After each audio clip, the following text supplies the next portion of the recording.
Ito po yung place? Oo, dalawa. Dalawa kasi parking sa plaza ko.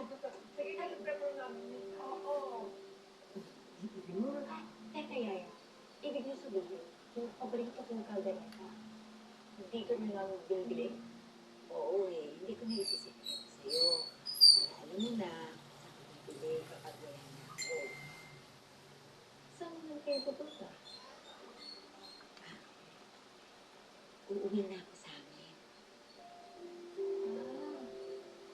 Eh, gano'ng katagal po ba kayo magbabakasyon?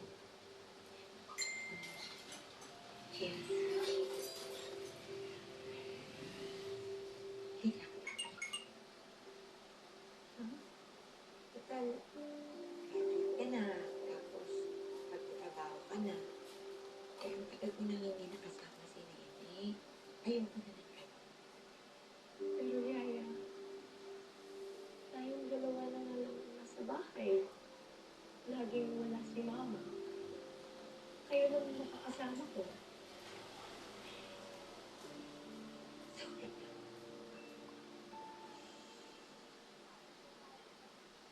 Ang tagal mo na Susana, magandang araw po. Kayo po ba si Imana? Ay, ako nga, doktor. At saka ito nga pala si Paul, nag-release yan.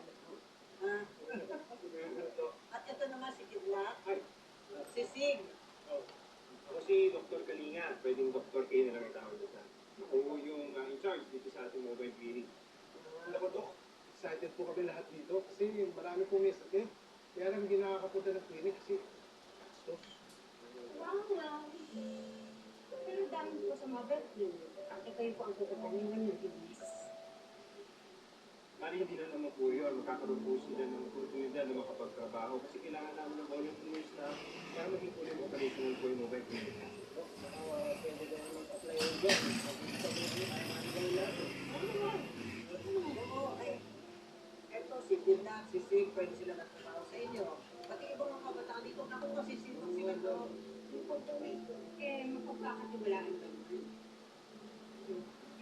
Yan po ang ibig sabihin doon. There are some kind of details na hindi nasabi sa dito.